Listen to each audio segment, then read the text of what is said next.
and let's talk about beef. So I tell the story of a woman from Myanmar, Tin Ai.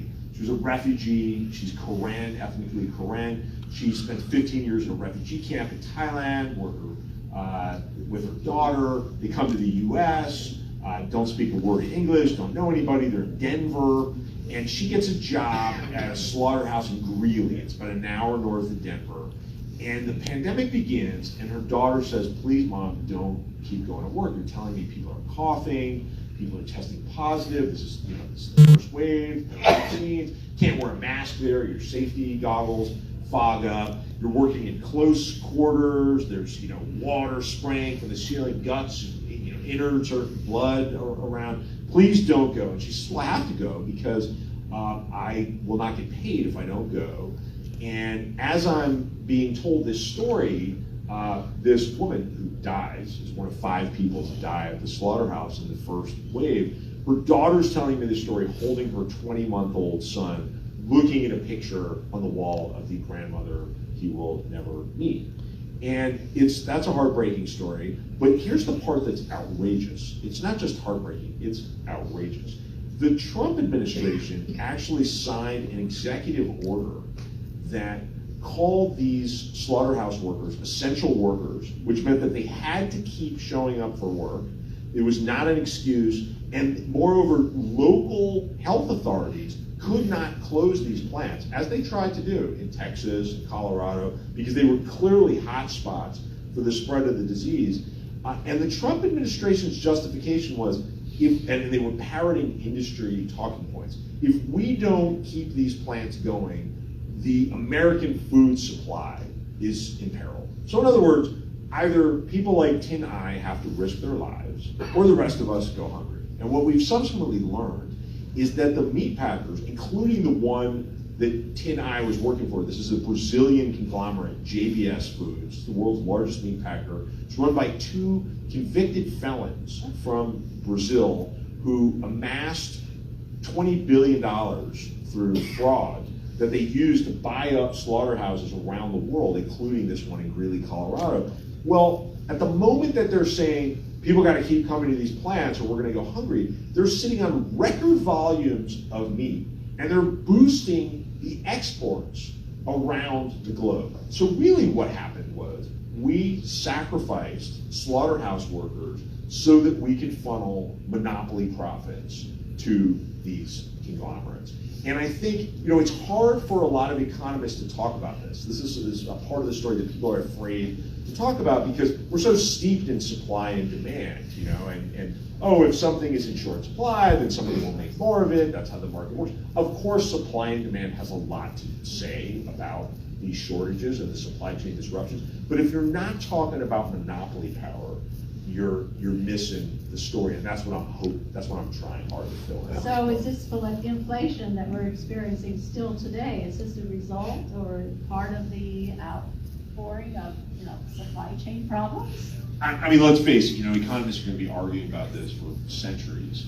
But yes, there is no question that some of our inflation, a significant component of our inflation, is based on these supply chain problems. And this is not a history book I've written. This is about the present. I mean, shipping costs right now are back close to what they were in the worst of the pandemic because we've had drought in Panama, so the Panama Canal has been limiting the ships through the canal.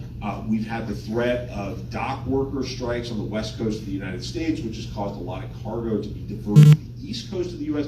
And now we've got Houthi rebels opening fire on container vessels that are headed toward the Suez Canal, which is forcing ships that are carrying factory goods from Asia to Europe and to the east coast of the US to have to go the long way around Africa, which adds cost and time. And this is a real headache now for a lot of companies. I'm sure there are people in the room who are dealing with this as they're thinking about getting their products to market in time for the holiday season. And you also wrote about the railway issue and how the timing, the scheduling of deliveries by rail was really messed up. Oh, I'm so glad that you asked about that. So, okay, I was pushing back, this is sort of a key agenda of mine, to push back on this framing of the debate over we can either have a resilient supply chain or we can have an efficient supply chain. So rail cargo in the U.S. is controlled in almost everywhere by there's two choices maximum. So at best, we got a duopoly. There are a lot of markets that are served by a single player. And for much of the run-up to the pandemic, the largest rail companies were governed by this mantra, precision scheduled rail, which is like just-in-time delivery on the rails. It's a fancy way of saying, let's fire lots of working people. Let's then cut train service.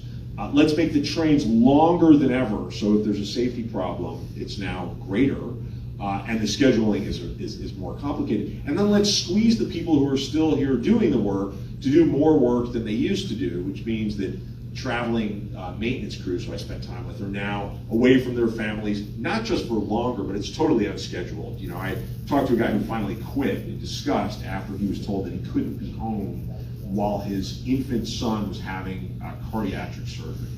And the schedule said, look, I'm sorry, but we really need you. If you're not there, the trains can't run.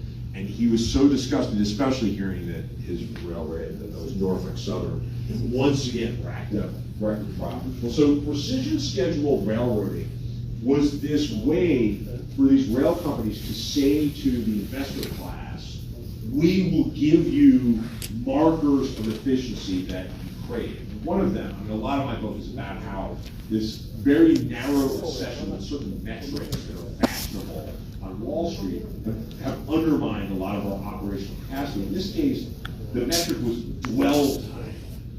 The dwell time is like how much time does a rail car loaded with cargo sit in a particular place. And the rail companies convinced Wall Street investors that we lower dwell time, that will show that we are so efficient and will send our share prices up, and that allows our work. Well, so I talked to an engineer with Union Pacific in Idaho who discovered that he was pulling cargo to the wrong destinations, and not by accident. There was such an obsession with dwell time that there was this one train that had originated in Nebraska. It was headed toward Oregon. And he discovers in Idaho, I'm carrying cars that have auto parts, drums, and chemicals that are supposed to be in California, and I'm taking them to Oregon, which means someone's waiting for them at the other end. There's a delay. They're not going to be able to make the products here. Paint manufacturers need these chemicals. Well, they're not there. Can't make the paint. And he's doing this because someone in Nebraska understands that I got a lower dwell time. So I got this car sitting here. I'm just going to attach it to whatever the next train is. I don't care where this is. I mean, imagine if you bought yourself a ticket from LaGuardia to Chicago and you landed in Atlanta, but the airline said, well, we got here early.